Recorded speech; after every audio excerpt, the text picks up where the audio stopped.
have a panel discussion now where we're going to be talking about the challenges in maybe sort of implementing what we've been talking about.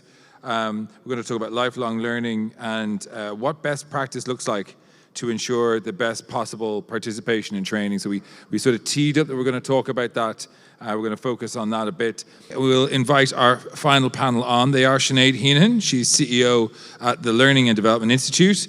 Dr. Dale Whelan, who's CEO of 4 Day Week Global. Dr. Vivian Patterson, who's Head of Skills, Engagement and Statistics at the HEA. Walter Balfe, who's Head of QA in QQI. And Aoife Alabi, who is Head of Research and Development at Innovate Labs and also a 2021 graduate of MSc in Food Business and Technology. Please welcome our panel. Very slow, off the mark, our panel. I think they were enjoying their lunch too much. Didn't get enough coffee. Now I have to talk you on stage. Thanks very much for joining us. Again, raise your hand and we'll get to your questions. Aoife, I think I'd like to start with you because, you recently upskilled yourself and you did that at a challenging enough time. Can you maybe talk to us a little bit about your role, why you wanted to upskill, because everybody's talking about people like you, right? Why you wanted to upskill and what that process was like, please.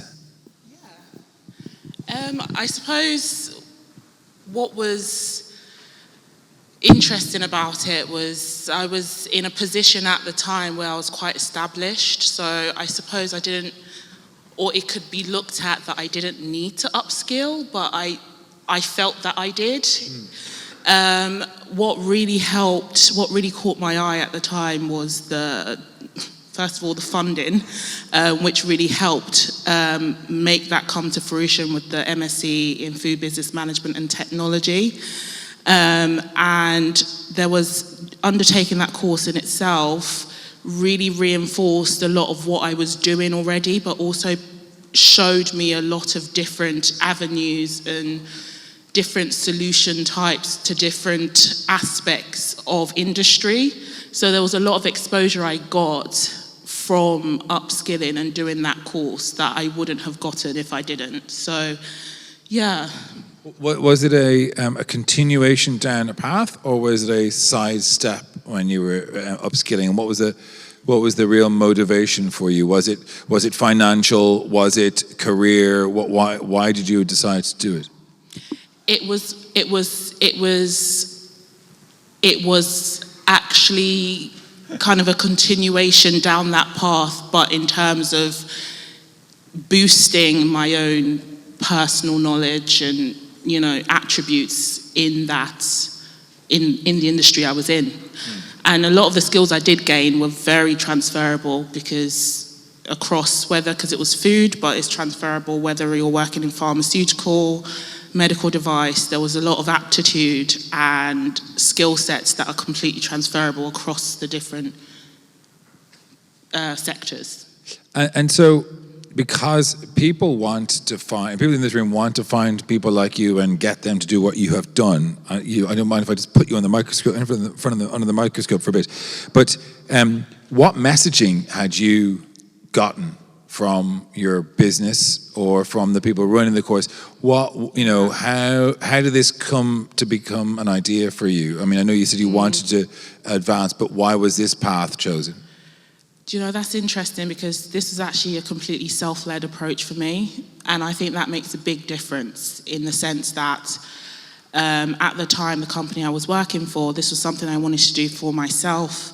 And the difference between it being a self-led approach rather than it being a company-led approach has a big difference in terms of what the support landscape looks like. So I am a real advocate for companies really propelling and supporting people at all level types to upskilling because it's completely beneficial for them and the companies and the sector in general. So I suppose for me it was different in the sense that it was a self-led approach and that created its challenges in sense of trying to have a work-life balance as well as a study-life balance as well. So, Do you, and look, obviously, your experience is your experience, but did you find it was sometimes difficult to justify, look, I'm doing this course, did you have to negotiate less responsibility or less hours or more flexibility there? Was a struggle? Yeah, it was more the understanding of what it entails, whereas if it was a company-led approach, there would have been infrastructure in place to kind of support, you know, whether it's study hours or study leave, that sort of thing. So right, okay. Yeah. You talked about family life. What else were you dealing with at that time? Because you got busy work, and then you had this, you know, busy MSc. What else?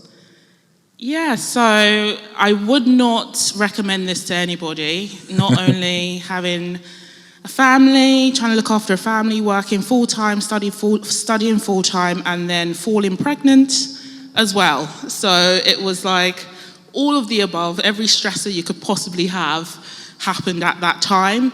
But what made it possible for me at that time was kind of the agile learning aspect that was afforded to me with that course, in that it was a predominantly online program, and the support you get with the lecturers was also something that really helped me through that time where every possible stressor was coming at me. So it helped me prioritize. Yeah, I mean, was it difficult at times? Did you think about just giving it up, or did you always have? I'm guessing that's a yes with that face. Yes, but every time I would think that, I'm like, if I really pull this off, then fair play. That's kind of what I thought. Absolutely, round of applause, please. I have to say, I have so much admiration for people who decide they're going to do that while they're working, let alone working and a family and being pregnant. What has the yield or payoff been? Talk about maybe psychological and self-esteem, self-actualization stuff, and then maybe the more tangible stuff. I was having a conversation with a lovely lady earlier on, and we were talking about this exact aspect. And a lot of times in our careers, we can doubt ourselves. And one of the key things for me, and I think for a lot of people, is that it can build your confidence. There's a certain imposter syndrome that you can get as you go throughout your career, and just upskilling helps to reinforce the knowledge you already know, as well as the knowledge that you don't have, and to build that confidence and have that sort of aptitude to apply to a workplace, which I think is, I can't see her, but I think we really understood that when we're both talking about upskilling. So that's a real benefit for me in terms of like building my confidence, reinforcing what I already know, as well as learning so much more that I can apply in my day-to-day job. It's invaluable. There's sometimes a great relief when you reach a stage in your career where you realize it's fine to say, I have no idea. And that is, sometimes having a qualification and letters beside your name means you don't have to struggle or be a bit panicked when someone asks you. You can say, I don't know, and it's okay that you don't necessarily know 100%. That thing. Is that what you mean? 100%, yeah. You don't have to know anything. You just have to be willing to learn. That's continuous improvement and just continuous learning. I think is one of the best gifts people can give themselves. And so, talk about tangible benefits. Obviously, something you'd hope to get out of this is an increase in income, more of responsibility, or a boost to your career. Has that happened? Oh yeah, it does. Yeah, it does. It does help, definitely, because you can justify, upskilling, and the learning does speak for yourself. It makes it quite worthwhile when you're applying for jobs and what your credentials on your CV. It does help with justifying that as well. So that's an added benefit to it as well. Yeah, and we're talking about, those power skills, or in DCU they're trying to put credits against. MSc says something. It does. And, when you're comparing one CV versus the other. You have to allow for that. So wonderful, Aoife. I'm going to talk to you a little bit more about that in a bit. But Walter, not everybody wants a degree or a PhD. Some people just want to learn the thing that's going on in their world and understand that skill or figure out that one thing. Can you tell us a little bit about what you do and this newish concept of micro-credentials and what it does for those sort of people? Okay, I work for QQI, Quality and Qualifications Ireland. We're an awarding body and we make qualifications available to people from level 1 to level 9 on the national framework. And those qualifications are at various sizes and appropriate to different contexts and to different learners at different times. My own work is in working with the providers who deliver the courses leading to those qualifications. And we see those courses at the beginning, at the planning stage, if you like, before they're actually offered to learners. And we see then the qualifications offered sometime later to the learners. But at the stage when those programs are being developed, those courses, they're developed within the context prevalent at the time and the market, if you like, from their perspective for learners who want that particular learning in that particular way and for their particular purpose. So the providers of those courses, be they public, from the universities, the ETBs, all of those publicly funded providers out there, but also the private, they have to take into account what the national economy is doing, what the skills needs are, and also what will be attractive to learners. I can see how you could get a plan given to you and you'd say, okay, that amount of work feels like, and that amount of effort feels like a bachelor's degree, or that amount of work feels like a doctoral thesis or whatever it is. But when you're talking about courses for newish areas, how on earth do you have the expertise to know whether or not these courses are addressing future skills appropriately, and then rubber stamp them to say, okay, this is a good course with a reasonable expertise in AI, for example? Yeah, well, as I was saying, the providers have to take account of the research that is out there on future skills needs. What does the economy need? What will get the award holders or the qualification holders work? What's relevant to them? And we have to examine that at the point we get a program in planning. What research has been done? What is the viability or the usage of this qualification to its proposed market? And if you look at, say, from 2019 to 2023, the size of the programs that are being given unto us for validation, for approval, has gradually shrunk. The number of small qualifications has vastly increased relative to what it was pre-pandemic. Right. Now that's reflective of the fact that there are more people in employment seeking to upskill in very defined niche areas. And providers are trying to respond to that need by developing small, bite-sized qualifications, if you like, and that they've come to be known as micro-creds or micro-credentials. But they do lead to recognized qualifications from QQI, be they minor or special purpose. But they tend to be small. The number of 5 credit, if you take that as a measure, just relative measure, in 2023 we had 144 of those. In 2019 we had less than 10. Also, the methodologies for delivery of the programs has changed significantly as well, and that has been accelerated by the pandemic.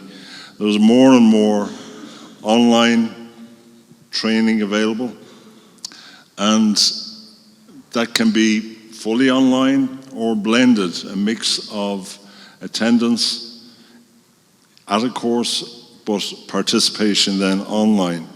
And again, that's to facilitate the changing context of learners. Some learners want to get these to fit with their work-life balance, their other requirements, particularly if they're working. And there are providers and bodies like ourselves and the other agencies that feed this or part of this whole market have to respond to that and facilitate it. In terms of microcreds, can anyone put on a microcredential course? And if so, how do you think they're being perceived by industry at the moment?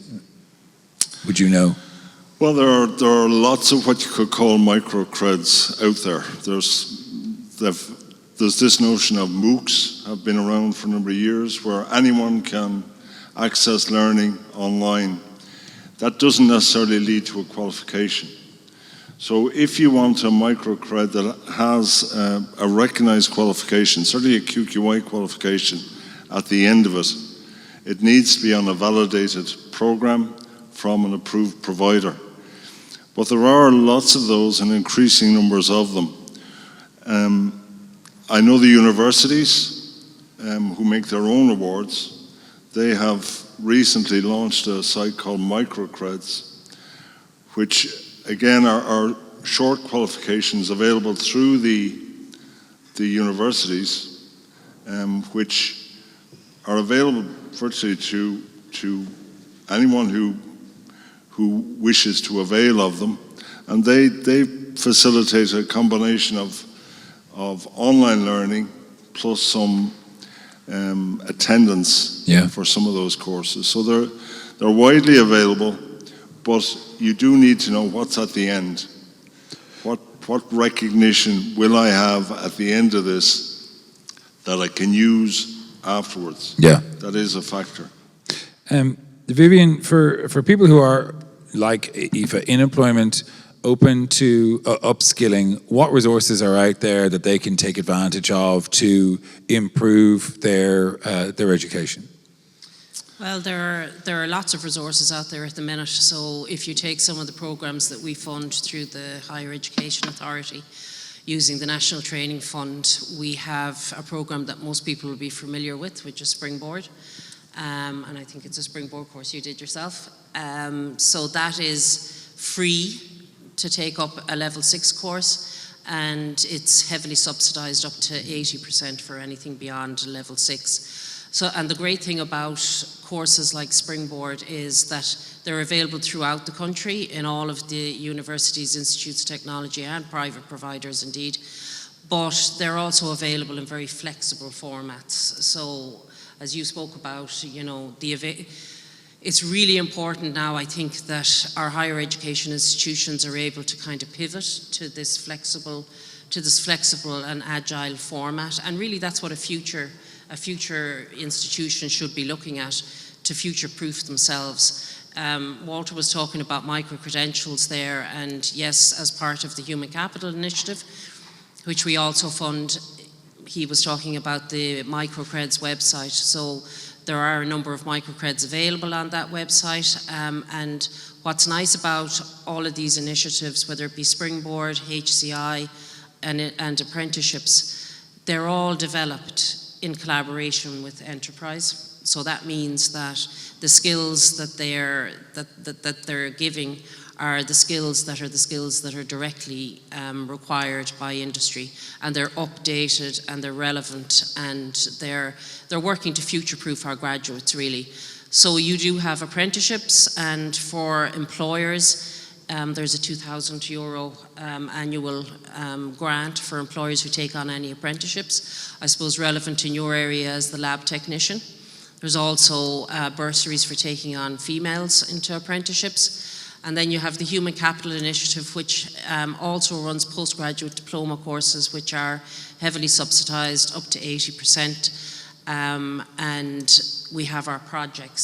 So we have 2 projects, I suppose, that are very relevant to this area, which are the IED Hub in UCC, which is collaborating with some other institutions, but they're looking at working directly with enterprise in the biopharma, medtech disciplines all around Ireland, but focusing, I suppose, down around the Cork region where there's quite a lot of industry represented there. So they're working directly to produce the skills that they're asking for.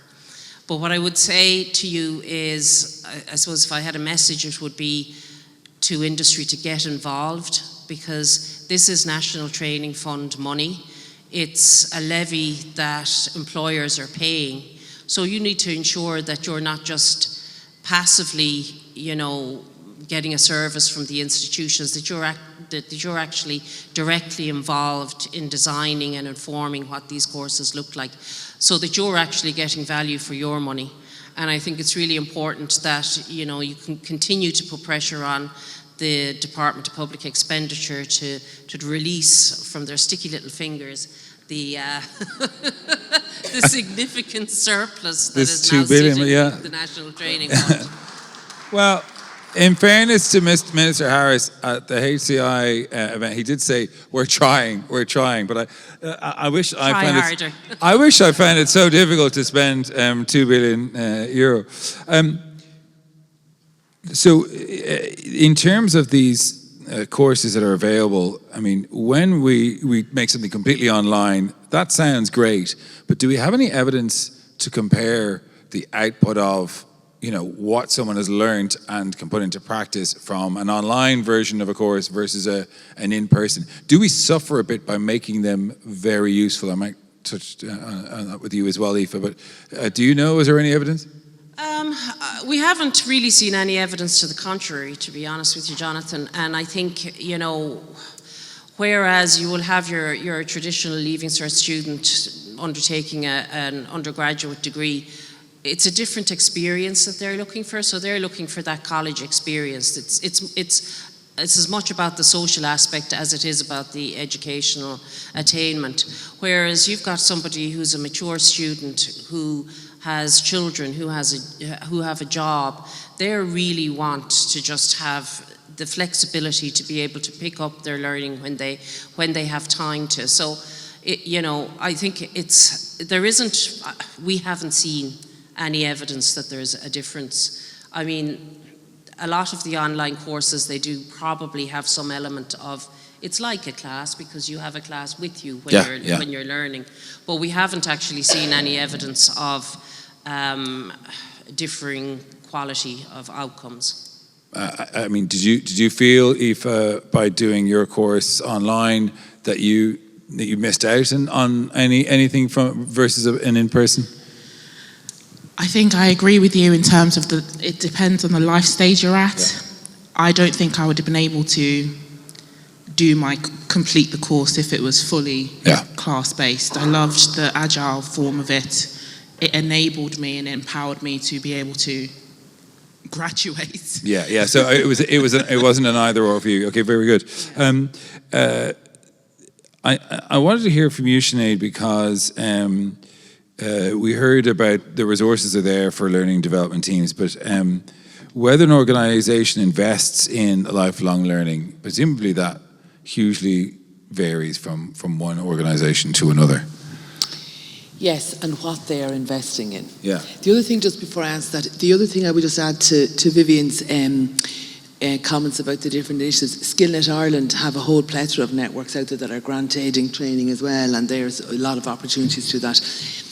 What we have found, and I mean not just us, but lots of researchers, there's a huge shift now to skills first, taking a skills first HR approach. So this idea of, having a skills taxonomy and being able to use that to do a skills audit to understand what the capability is within the organisation. So the days of just kind of randomly funding stuff are really over now, and what you're pushing for is to have much better alignment between the HRD, the learning and development side of the people business, and for them to be really tightly aligned with the business strategy. And we've been rolling out those kind of phrases for years, but now there is a much keener focus on impact.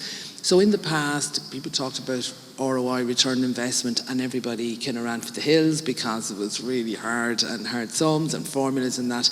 But now we're more speaking about return on impact and the idea of having good performance consultants on your L&D team. So people who can really challenge the ask of different business units when they say, well, we need a sales course, that they have the skills to drive people through a process of really interrogating that ask and saying, is that actually what we need? And they understand what the impact might be before they ever make those kind of investments.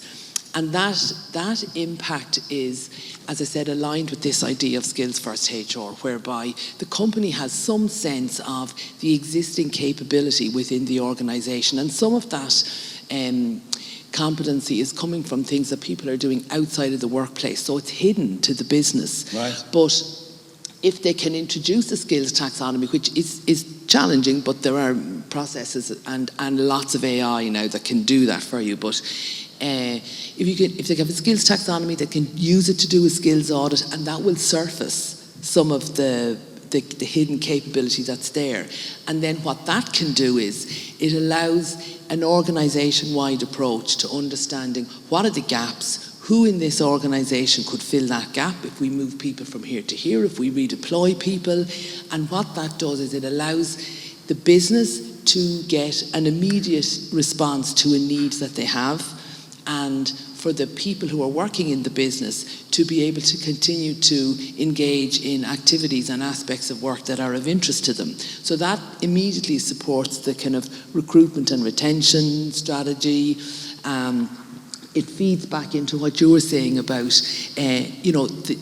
selecting what companies are going to invest in. So are you trying to convert people into a different skill set in the business, or are you deepening them? Like, are they in an area of expertise or an area of practice, and you need them to have a more in-depth understanding of that? How does it practically work? If you develop a skills taxonomy, do you then go and interrogate every employee and say, tick what you can do? Pretty much. Really? It is kind of self-assessment, so that always comes with a health warning. But in the main, people will be reasonably in the ballpark. The challenge Men overconfident, women underconfident?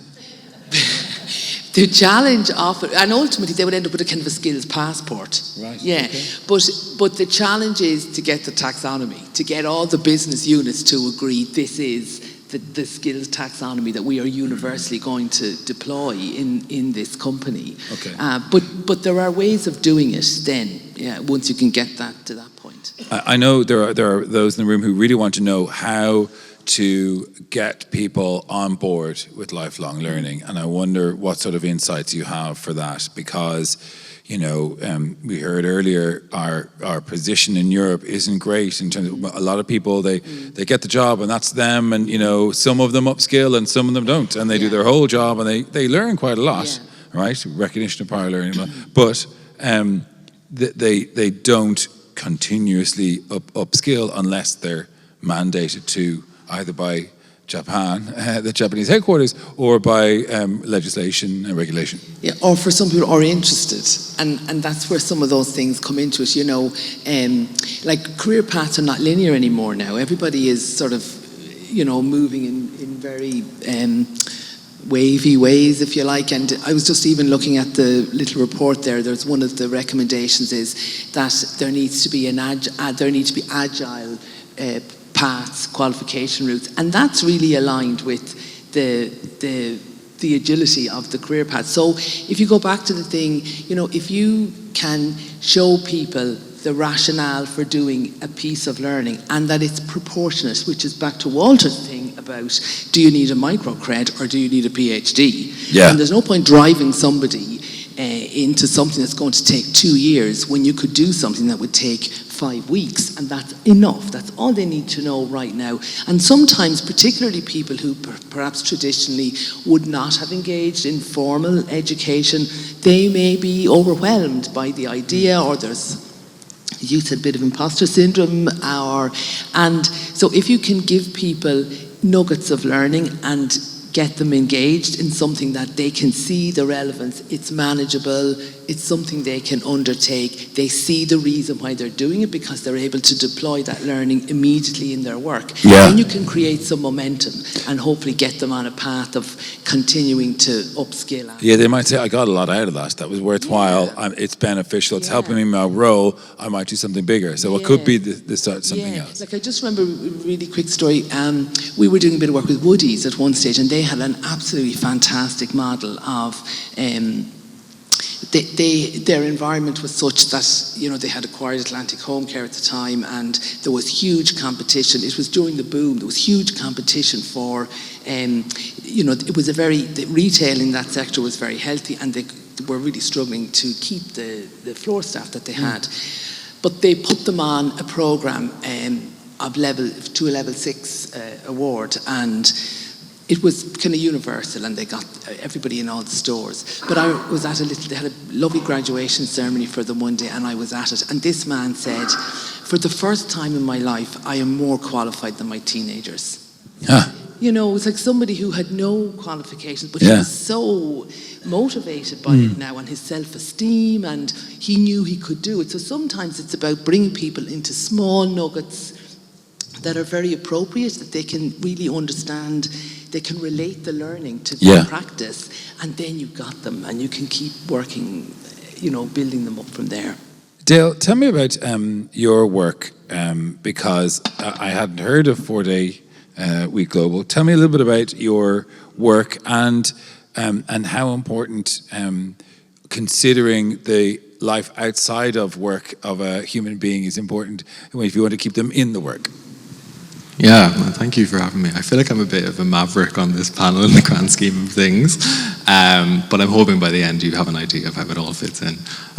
So 4-Day Week Global, we're a not-for-profit which was founded back in 2019, and it was emerging from this idea that the world of work is not really working for us, and that we ultimately need to move away from this use of time as an arbitrary metric of productivity in the world of work and move towards a more outcome-based model of work. We know that the relationship between time on task and, you know, productivity isn't linear, and that actually, you know, rest and recovery plays a really important role in any elite sport, aviation, nuclear industries, all of these sort of things, from a risk mitigation point and from a learning perspective. Being happy and healthy and feeling well rested is ultimately beneficial. So what we were doing was ultimately conducting pilot studies across the world in different sectors, evaluating the impacts of reduced working hours on the outcomes of an organization at the individual level, their health and well-being, their stress, their performance, organizational evaluation at the level of revenue generation and productivity/performance, and then what is the impacts of that reduced working hour intervention on broader societal outcomes like equality and sustainability as well. And so what we've been doing is publishing those findings now over the last year. Ireland was the first actually to produce its findings back in November this time last year, and we've seen that catalyst of the conversation around a 4-day week in the last 12 months. And so for the next few years we will be making the case that the world of work, with the rise in things like AI, that there's a fundamental need to change how we approach work as well. The question needs to be asked, not why a 4-day week, but why a 5-day week? You know, we can all honestly look at our own working schedules and say there is a lot that we can do to be more efficient, to be more lean, more agile, and in doing so, allowing ourselves more time off in return for that, and thus generating greater levels of learning and innovation longer term.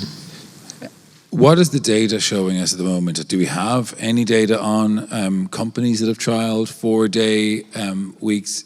Because obviously, Wall Street might not love the idea of implementing a 4-day work week, but actually on a company level, maybe it has yielded great productivity because, as you say, people are relaxed and not trying to, surreptitiously fill out their bank mortgage application while they're supposed to be working, and the level of stress associated with being caught by the supervisor, all that sort of stuff. Have we seen any results of what a 4-day work week will do to a company and an individual?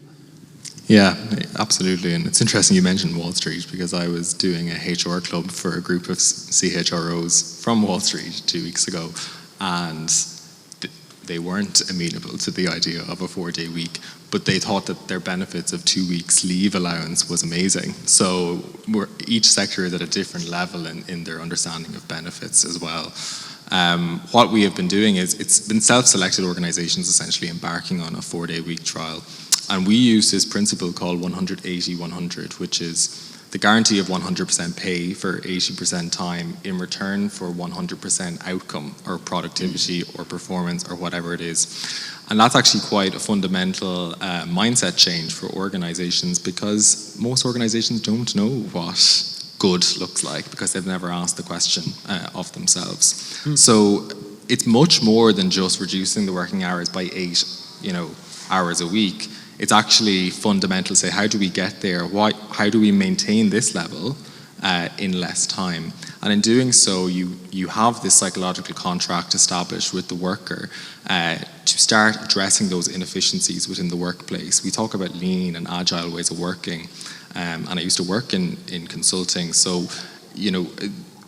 one of the main issues as to why organizations fail to be efficient is because there's nothing in it for the worker.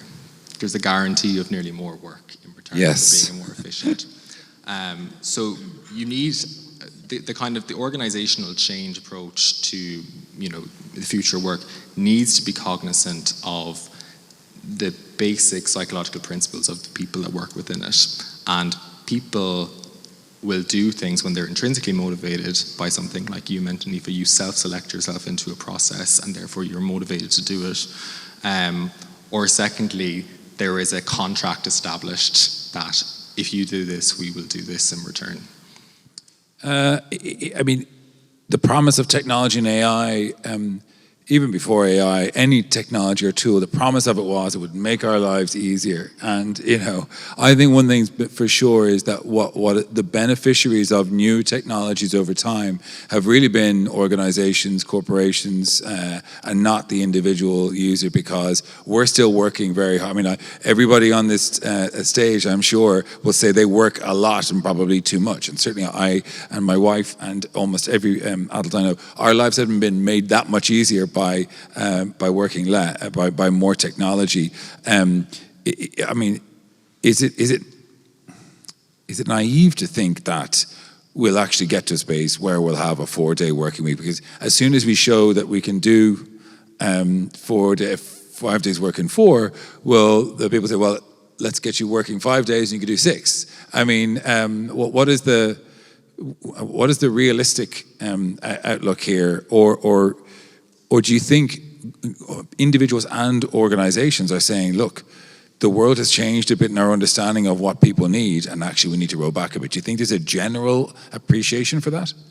Yeah, I think COVID has collectively woke up the workforce in a way that it hadn't done so before. So issues of like flexibility and hybrid, which were considered a big no-no back in 2018-19, it could never happen, it would never work, is now so slowly becoming accepted as a norm, albeit we're seeing challenges from some corporations on return to office mandates, which aren't proving fully successful. So we do have this tension now between the worker and the employer in this post-pandemic world. But I think we need to be looking at the trends that are emerging within the world. We have a rising mental health crisis globally. We have a growing unsustainable world, and burnout is going to continue to cost organizations huge amounts of money. Before the pandemic, mental health was not on the agenda of organizations' executives. It is now there, and an investment that organizations are trying to tackle.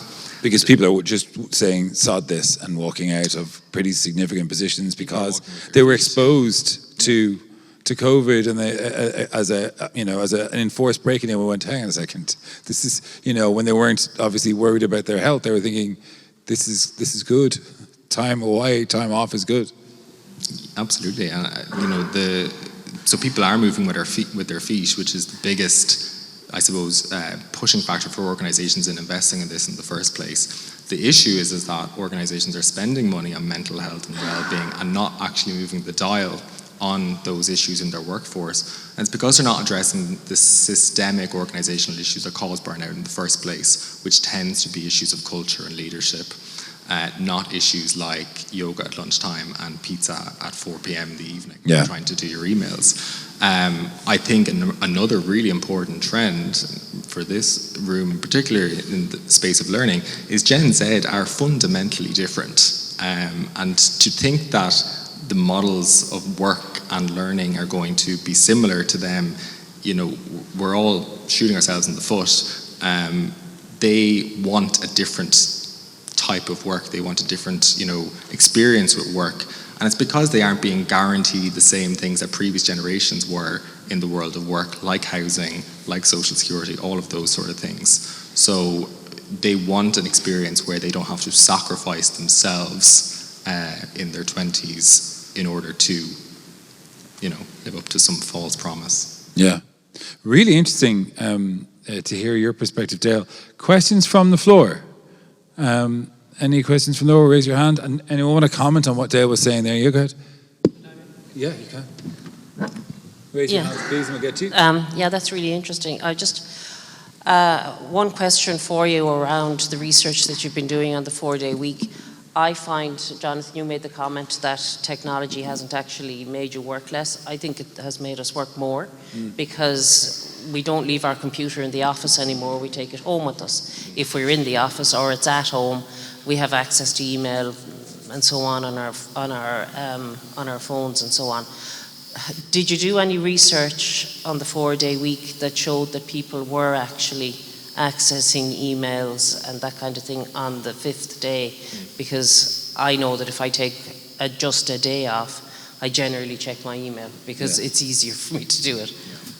Yeah, it's a really great point. And I didn't even, ultimately, I'm not even going to go into the research apart from saying that it's good for people's health and well-being, reduces stress, improves productivity, makes a more sustainable target, so reduces commuting times. People tend to be engaging more pro-social behaviours, and it disproportionately benefited women in the world of work as well, because women were able to be defined in their performance by outcome, not by their ability to dedicate time to the organisation, which still in today's society, women tend to be more time poor than men as they enter into parenting years.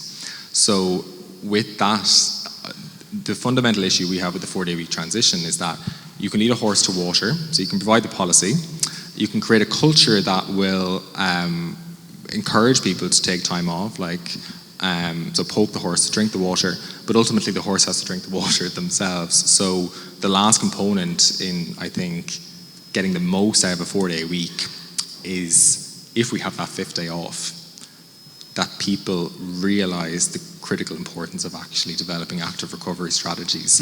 And that's a really hard skill to do. People are not good at being able to do that. Is there a difference in age? So are older people kind of the ones that are going to be dipping into their email compared to the younger Gen Z? So the two demographics who the group least likely to take the policy in its totality was older white men with older kids. The group most likely to take it were younger white men with young kids, which I thought was really interesting. But absolutely, there is a generational divide issue here, and I think what I want to make sure in the 4-day week conversation is that we aren't pitching generations against each other. There's actually benefits to this policy for everyone. There's for parents, they can reduce childcare costs, they can have more time with their kids. For young people, they can take up new skills and volunteering. For people coming towards the end of their career, it's their opportunity to explore what they're going to do after their career as well. I've lived a 4-day week. I spent a year in France, and my family came over as well. And in that year, on Wednesdays, the kids have no school, so they go for school from 8:30 to 4:30, Monday, Tuesday, Thursday, Friday, and then Wednesday they do sport clubs and so on. And I made a decision to just not work on Wednesdays to look after them and take them to sports and so on. I highly recommend it.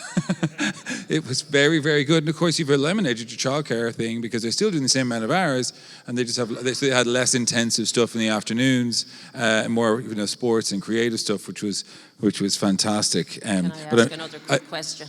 Yeah, but just so I wanted to make another point. I mean, I remember my parents. And my parents' friends, the idea of, they came at 5 p.m., that was it, their day over. And then they wouldn't think about work until the next day. So many of them. I'm looking at my emails over the last 48 hours. I have 6 a.m., 5 a.m., 2:30 a.m. That's not an untypical work week. It just actually dawned on me there. Does the 4-day week have any impact on people's ability to take up lifelong learning? I think so. This is where the question of what is work, how do we define work actually becomes quite important.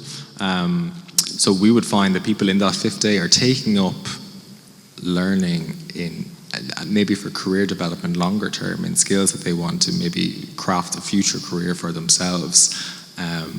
But even when we look at places like Google, they have created a version of a 4-day week, albeit people, they're still on the clock, but they create time on the Friday for people to pursue their personal passions or to pursue their personal learnings. And so that may be, for some organizations, a version of a 4-day week is actually, the 5th day is a more flexible working day as such, where you are encouraged to do things like lifelong learning. Just from your perspective, Sinead, how does this all sounds great to me? And I know from a retail, if you're in the retail sector, having people off for another day so they can go and buy stuff in the shops, it would be hugely beneficial for that. I mean, from your perspective, do you think it'd be easier to recruit people in lifelong learning if you gave them that extra day off? And final chance for a question. If you have one, raise your hand. Oh, sorry. Just 1 second there, go ahead. I just wonder about thinking myself, would I value flexibility across 5 days more than 4 days? Like, you talk about your children going to school from 8:30 to 4:30, 8 to 4:30. That's pretty tough going. You'd wonder, is there a bit of presenteeism going to be involved in it? I don't know, but I just think... But they have 2 days on and then they have a day off. Yeah. So it is, I mean, at first it was difficult for them. Yeah. But they do arts and they do sports or music in the afternoon, so it's not hard. I mean, it was heaven. Yeah, no, I'm sure it was. But I just wonder, maybe I'm not answering the question, but I'm kind of answering it with a thought, which is another question, which is, I wonder, would people value flexibility across their 5 days? Yeah. Being able to dip in and out as they need. Yeah, I don't. Yeah, I don't want to go too much into that unless someone has a comment on that, because you're trying to get the efficiency in 4 days. It's not that you're trying to wedge. It's not a truncated week, isn't that an Could I important come in with a question? Sorry. Yeah, go ahead. Because you did ask about the audit. Just on that, so it's probably in relation to yourself, Dale. We are at a biopharma event. We're moving into gene and cell therapy. So, 4 days sounds great, but not when you're dealing with live cells and trying to get product to patient. So I'm working with pharma 30 years, and like every single pharma company I've worked in, patient is first. So in Takeda, for instance, you live the values of P, T, or B, right, which is your patient, trust, reputation, business. So as I mentioned earlier, our product to patient is 72 hours. And with cells, you never know what way they're going to grow. You never know what way they're going to be, how many you're going to get when you harvest them. So I mentioned 4 vials. We look for 30 million cells per vial. So one treatment for a patient is 120 million cells.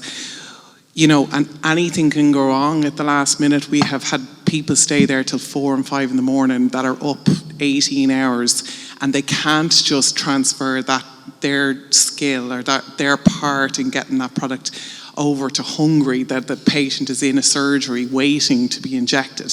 It's a life-changing, treatment for them that's worth about 100,000 euros.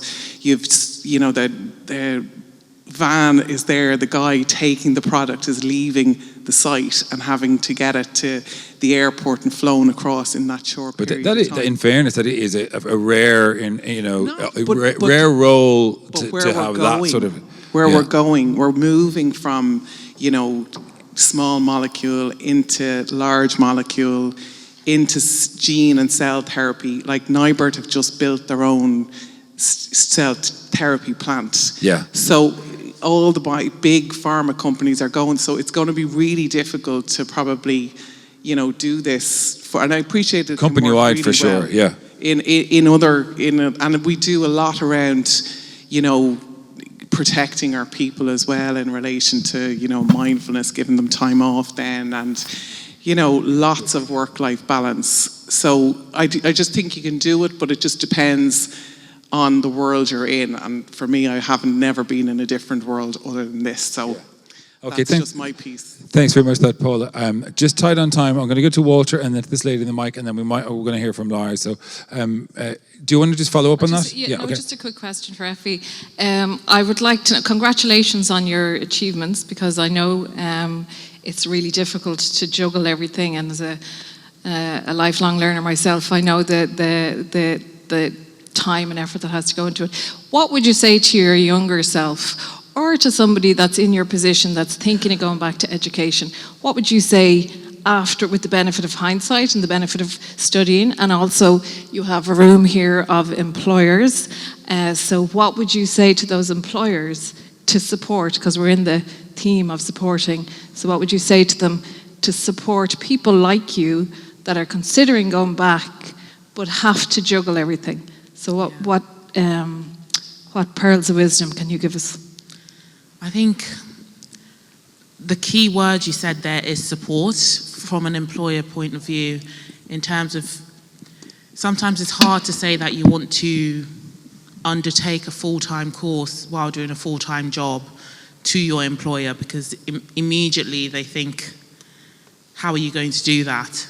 So it's very important to have that support from the employer in terms of having that discussion, and you yourself with the employer carving out a plan in which that can be supported, so that your work is not affected and you can have the time you need to study. I would say to my younger self, or anyone who is looking to go further in education or further in learning, is just to do it. If that's something that you feel you need to do and you think is the right path for you, it's absolutely worth it at the end. Like, I look back and I'm so proud of myself for doing it, and I think if that's something that you want to do, you should do it, and it can be done, it is possible. And for employers, just the support and the understanding to make that as seamless as possible for those who are going into lifelong learning. Thanks, Eva. Yeah. Did you want to say something, Walter, before we closed out?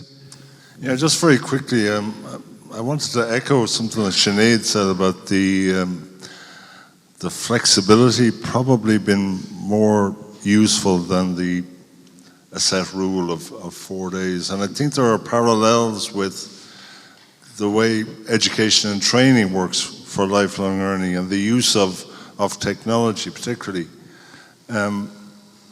Things have changed completely since the pandemic. Like, no workplace is the same, no training program or degree even is the same. They've all had to adapt. And as an older white male, I prefer some of the old ways, but I know some of my colleagues really like the new way of working, where the timetable suits their individual circumstances. Productivity hasn't dropped, but things are just done differently.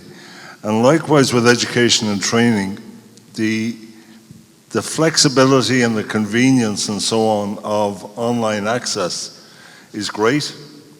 It really does help and open up access, but it's not for everyone either. There are downsides, and providers need to take that into account. There are some learners who will not thrive in that environment, who who do better in a group setting. So I don't think we can make broad rules or broad statements about what the way forward is, because it does have to cater for individual circumstances. Yeah. So yeah, that's all I just want. Final word from Malta there. No rules from now on, right? It's a new world. All right, a big round of applause for a fantastic panel.